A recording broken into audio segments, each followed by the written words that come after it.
এই ধরনের পদক্ষেপে নিন্দা জানাই, তীব্র নিন্দা জানাই। তোমাতানোর কপাল তনে সুখ সমৃদ্ধি উঠাই লিত্রায় যখন খাজা সাহেবের শরীরে হাত লাগাইবাই, জানিও এক খাজা সাহেব হাজার হাজার হিন্দুর বিরুদ্ধে লড়াই করছেন, করিয়া বিজয়ী হয়েছেন। খাজা মুজাদ্দিদ আলফে সানি রহমতুল্লাহ আলাইহি হাজারো লাখো হিন্দুর বিরুদ্ধে লড়াই করিয়া বিজয়ী হয়েছেন, ঠিক না? হযরত শাহজালাল মুজাদ্দিদ ইয়ামানি রহমতুল্লাহ আলাইহি প্রতাপশালী গড়গোবিন্দ রাজারে পরাজিত করতে পারছেন। আল্লাহর জমিনে এখনো আল্লাহর ওলি হল আছেন, এরা লোকে লাগালাগি করিও না।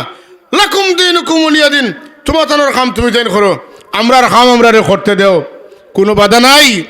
এই দেশে যদি এই ভারত উপমহাদেশে যদি 800 বছর মুসলমান হলে শাসন করিয়া থাকেন, তারা যদি মন্দির ভাঙিতে চাইতা, তারা যদি জোর করিয়া লা ইলাহা ইল্লাল্লাহ পড়াইতে চাইতা, একজন মানুষ এখন হিন্দু থাকলো না। অনেক 800 বছরের শাসন আমলের এর ইতিহাসটা সাক্ষী। মসজিদের জায়গাত মসজিদ হয়েছে, মন্দিরের জায়গাত মন্দির হয়েছে।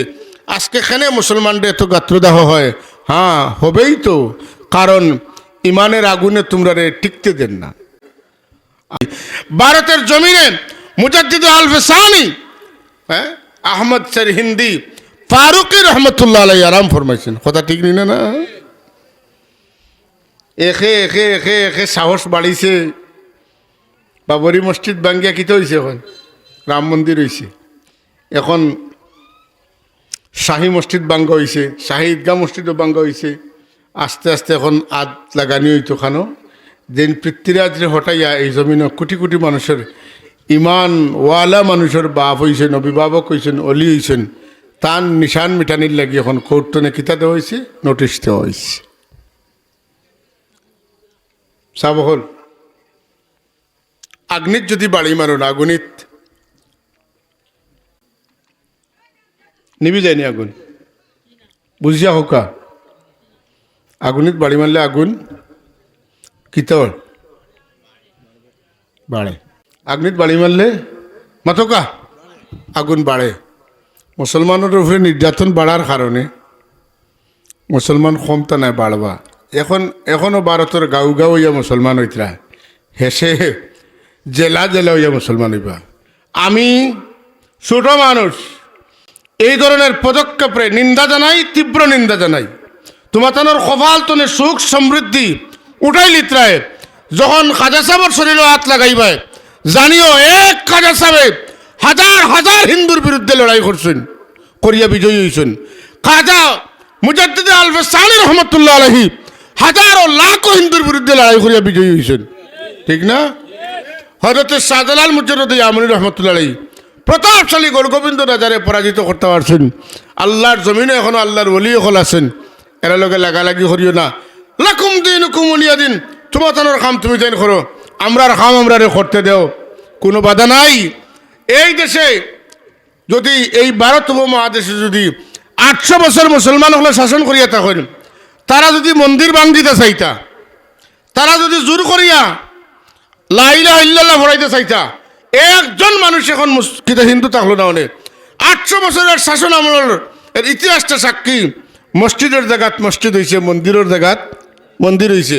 আজকে এখানে মুসলমানদের এত গাত্রদাহ হয়, হ্যাঁ হবেই তো, কারণ ইমানের আগুনে তোমরা টিকতে দেন না। মাতুন না? পররাষ্ট্র সচিব বাংলাদেশে আই যাইছেন নি? খানাখানি কররা নি, এখানে কররা পেটর তোলাত খামড়া ধরলিছে, কিতা লাগি ধরছে? ব্যবসায়িক সম্পর্ক বাংলাদেশের লোকে নষ্ট হয়ে গেলে কোটি কোটি কোটি কোটি টাকার লস হইব ভারতের। বাংলাদেশে পাকিস্তান তুনে আনতে পারবো, মায়ানমার তুনে আনতে পারবো, চীন তুনে আনতে পারবো। অতদিন দিছিল অমুকা, এখন দিব অমুকা। পাতেন না?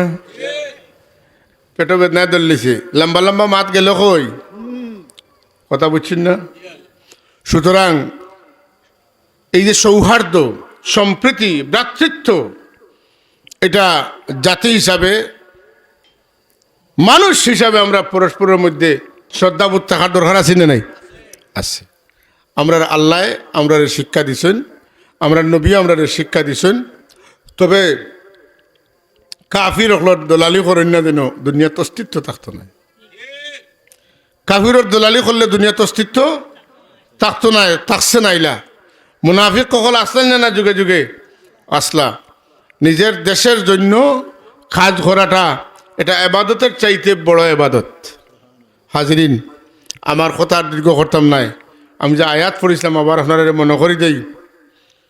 ওয়াত্তাবিয়া, আল্লাহ এখন তুমি অনুসরণ করো সাবিলা, এমন রাস্তা মান আনা বা ইলাইয়া, যারার সম্পর্ক আমি আল্লাহর লগে আছে, অর্থাৎ আমার লগে যারার সম্পর্ক আছে তুমি তারার পদাঙ্ক অনুসরণ করো।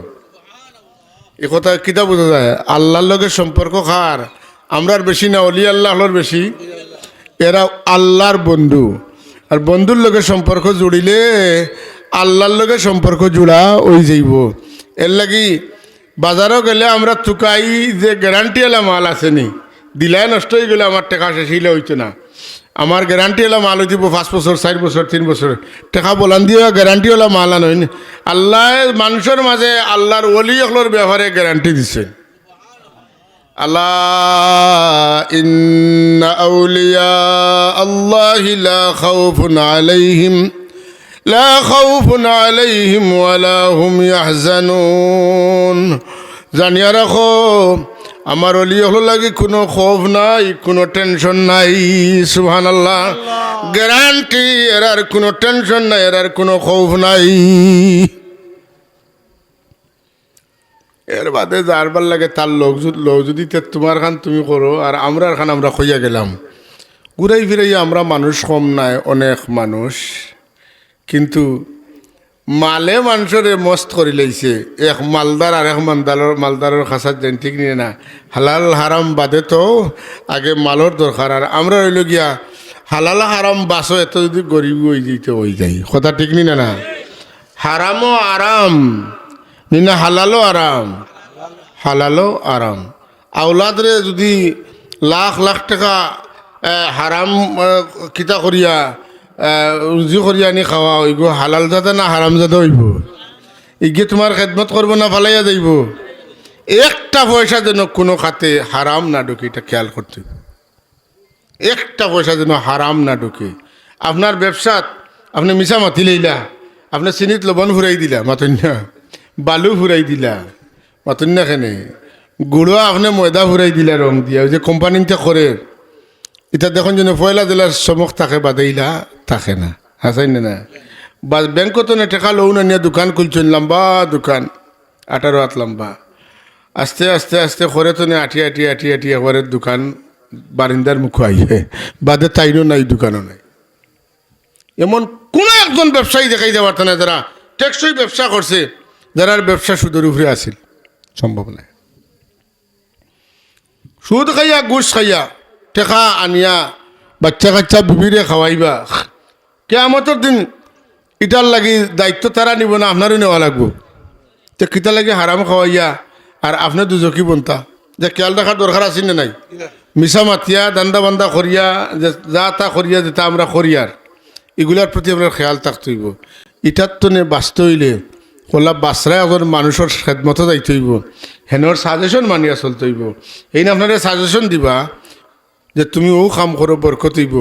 আপনার রিজেকর অভাব হয়ে গেছে, আপনার ঋণী হয়ে গেছেন, প্রতিদিন ঘুমাইবার আগে সূরা ওয়াকিয়া ফড়ক্কা, আপনার অভাব দূর হয়ে যাব, ঋণ মরে যাইব। সুবহানাল্লাহ। ঋণ থাকতো না। আবু বকর সিদ্দিক রাদিয়াল্লাহু তাআলা আল্লাহর হাবিবরে কইন, ইয়া রাসূলুল্লাহ, আমি ঋণে জর্জরিত হয়ে গেছি, আমার ঋণ আদায় করতাম পারিয়ান না। আল্লাহর হাবিবে বাতাই দিলা, তুমি সূরা ওয়াকিয়া শরীফ প্রত্যেকদিন ঘুমাইবার আগে পড়িও, মাগরিব বাদতনে ঘুমাইবার আগ পর্যন্ত। কতদিন পরে সিদ্দিক আকবর রাদিয়াল্লাহু তাআলা এখন, ইয়া রাসূলুল্লাহ, আমার ঋণ তো মরছে, এখন আয়ওয়া ধরছে। আমরা মুর্শিদে আমরা যেটা কইয়া গেছেন, আল্লাহ আমরা আমল করার তৌফিক দেয়। এই লাইনে থাকলে হালাল গেজা খাইতে পারবা ইনশাআল্লাহ। আর লাইনে থাকবার লাগি তান সাবজাদা তৈয়া গেছেন, আমরা তার লগে সম্পর্ক রাখি, যদি তান আরও বহুত মায়ার মানুষ সকল তৈয়া গেছেন, সম্পর্ক রাখলে আমরা জীবনের পরিবর্তন থাকবো। ওই যে কইলাম, আপনার বেমার হইলে ডাক্তারের কাছে যাইন, আপনার জানে মানুষের বালাই দেখলে আঙ্গাজ আয় না, এটা একটা বেমারই না, বেমার নাই, এই বেমার দেখা যায় না, এটা দুনিয়ার কোনো ডাক্তারে পারতো নাই। আল্লাহর অলি সকলের কাছে গেলে তারা আপনার ব্যস্ত করিয়া দিবা, হি দিকে আপনার খেয়াল দেওয়ার সময় থাকতো না।